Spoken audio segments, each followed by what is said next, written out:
Aduh, berulah lagi tuh di podcastnya Densu. Aduh, gimana sih wakil rakyat kita yang satu ini mau dibawa kemana? Pada dasarnya yang mereka lakukan adalah api gitu. Jadi saya berusaha untuk mencoba dari air. Banyak cara membela yang juga bijak dan tidak dipertontonkan.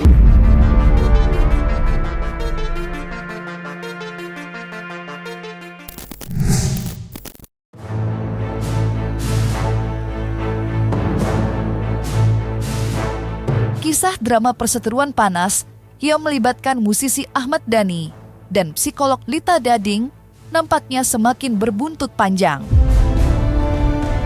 Bagaimana tidak, pasca menanggapi laporan polisi yang dilayangkan Dhani lewat konferensi pers kuasa hukumnya beberapa waktu lalu, Lita Gading lagi-lagi melempar sindiran pedas ke arah suami Mulan Jamila itu.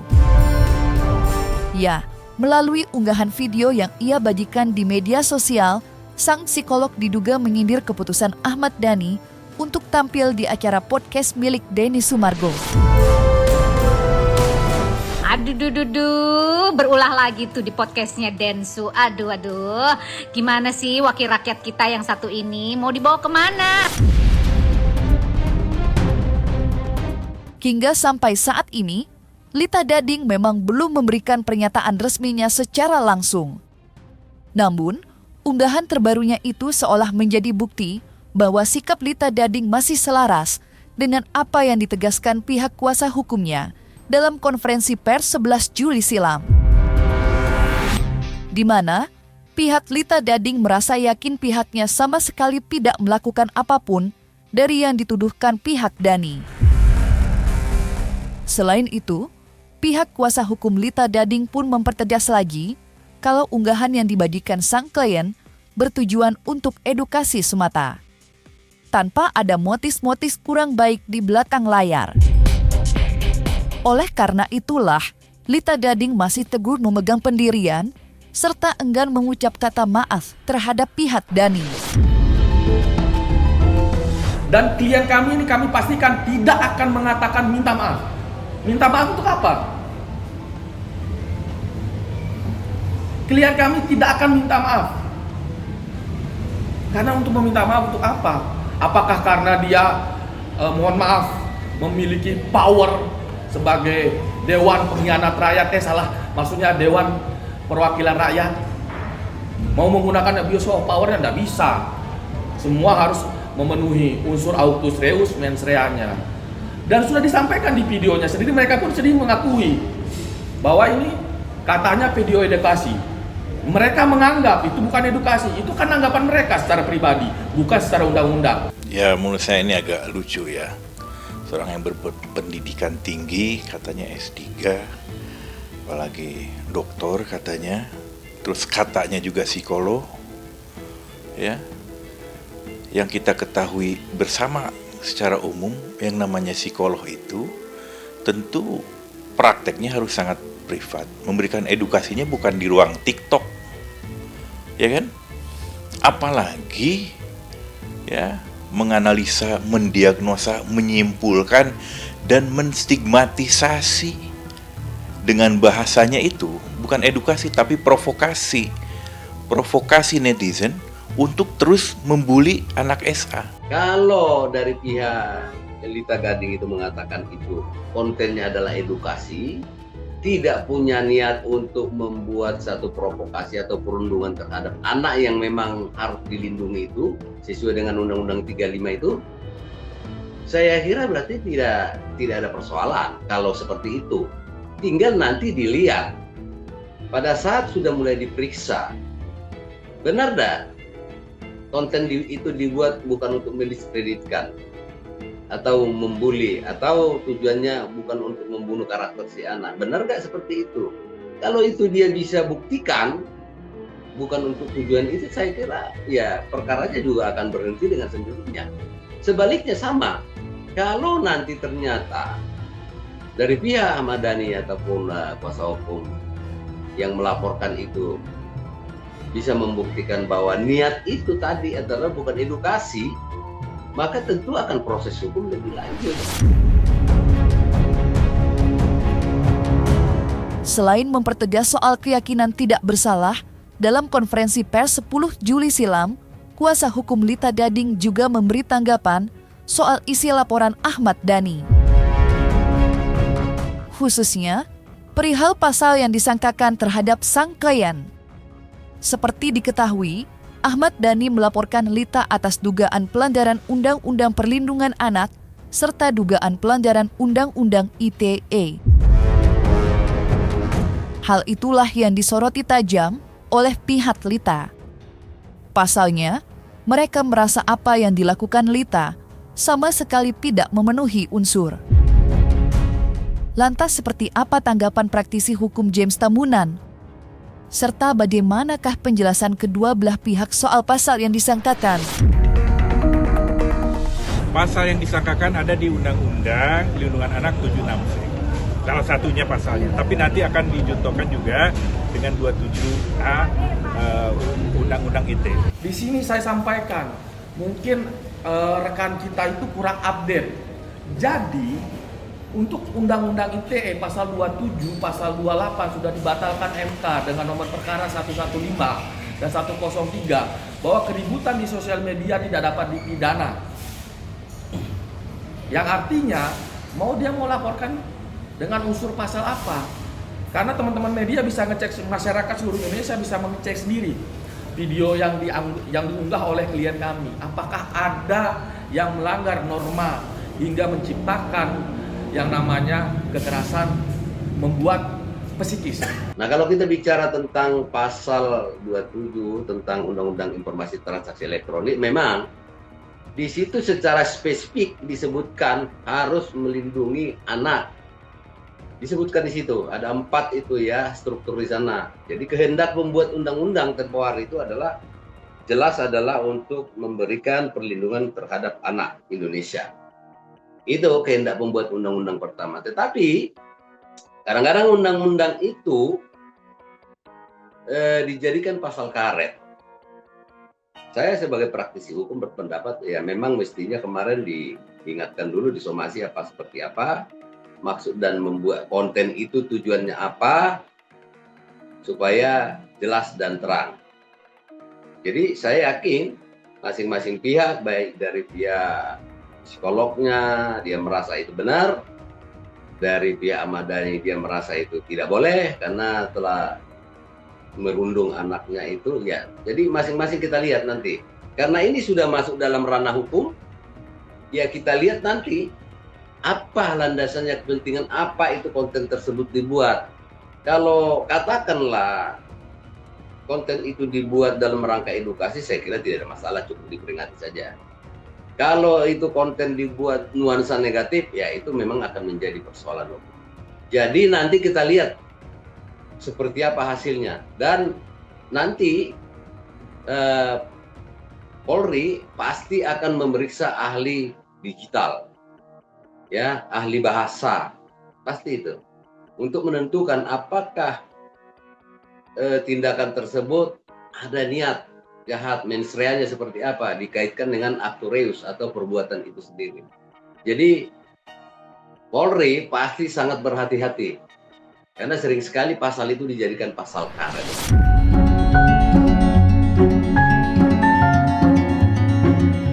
Di sisi lain, Dul Jailani belum lama ini juga sudah memberikan tanggapan terkait langkah perjuangan keluarganya untuk mencari keadilan demi sang adik perempuan sematawayang. Berbeda dengan Ahmad Dhani yang cenderung vokal dan berani menyuarakan ketidaksukaannya, Dul justru menanggapinya dengan kepala yang lebih dingin. Namun bukan berarti dalam diamnya Dul tidak ikut berjuang demi sang adik. Ya, seperti itulah langkah Dul memperjuangkan sang adik. Bukan dengan suara lantang, namun dengan langkah pasti yang tidak terlihat dari pandangan mata pihak luar. Lantas seperti apa penjelasan Dul Jailani terkait hal itu? Pertama-tama banyak cara cara membela gitu ya, banyak cara membela yang juga bijak dan tidak dipertontonkan gitu. Jadi ya kalau saya sih bisa membela tanpa perlu vokal juga bisa gitu. Saya mencoba untuk tidak geram gitu, karena pada dasarnya yang mereka lakukan adalah api gitu. Jadi saya berusaha untuk mencoba dari air. Jadi saya tetap kata stop lah, yang dari sekolah mau dimanapun itu adalah stop. Sehingga kita semua bervokal keras stop bullying di sekolah, di tongkrongan, dimanapun yang apa ya, yang melampaui batas gitu.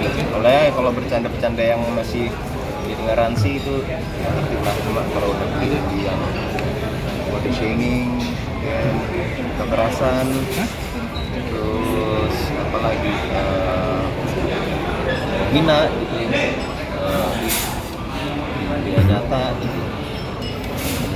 Maksudnya sampai kapan korban ini terus mendatangi kasihan gitu. Wise-nya ya dengan kita yang sadar kalau bully itu nggak baik, alangkah baiknya kita contoh lah gitu. Kadang ucapan itu nggak cukup gitu ya, kadang ucapan nggak cukup gitu. Jadi aku ngasih contoh, aku nggak bully kamu depan umum, itu udah lebih cukup kadang daripada ucapan. Jadi bagi yang sadar akan bahwa bullying itu nggak bagus, marilah kita kasih contoh yang benar gitu. Nggak lewat ucapan doang, tapi lewat tindakan juga gitu. Dan jadi pelindung juga keren loh. Maksudnya tukang bully itu kadang menganggap mereka keren gitu. Padahal kalau di sekolah tuh lebih keren jadi pelindung orang yang dibully gitu. Walaupun aku juga berharap nggak ada yang dibully.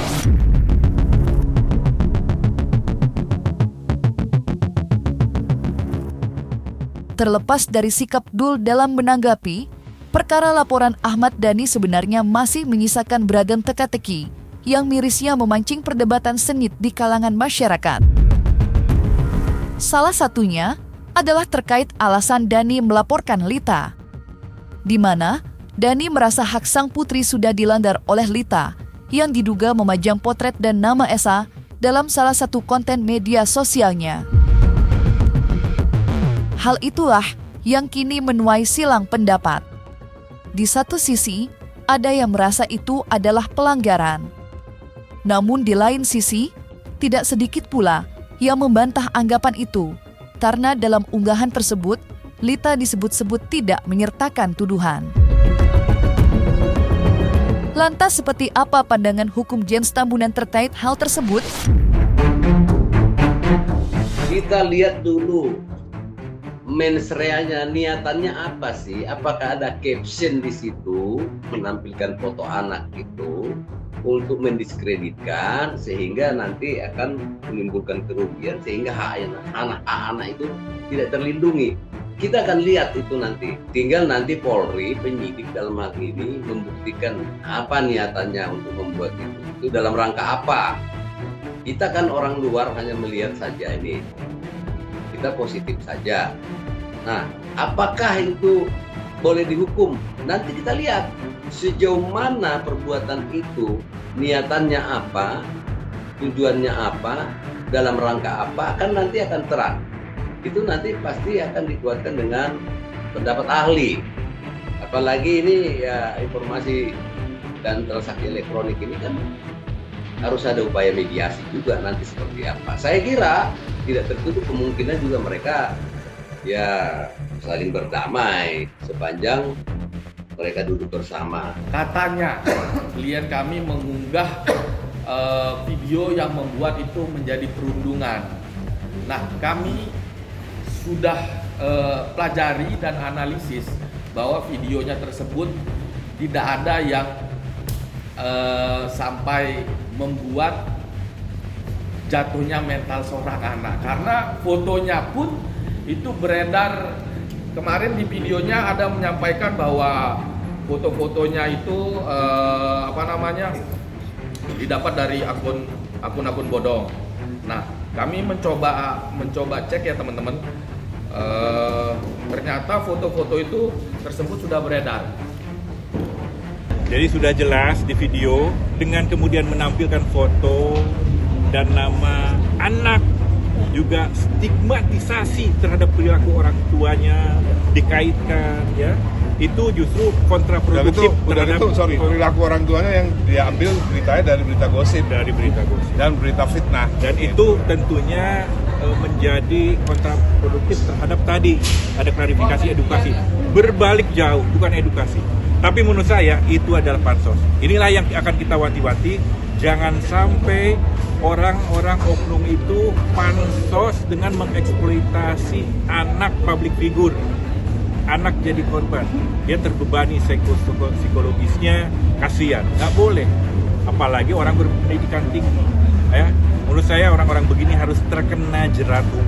Tidak diblur, karena foto itu diambil dari sosial media, dari berita-berita yang sudah beredar. Teman-teman bisa cek sendiri. Ini kan foto-fotonya yang diupload oleh klien kami, diambil dari berita-berita yang sudah beredar. Ini ada Nakita, Tribun, Pos Kupang, Tribun Style, Inti Seller, Tribun. Laporkan semuanya. Baru laporkan klien kami. Jadi jangan ada tendensius.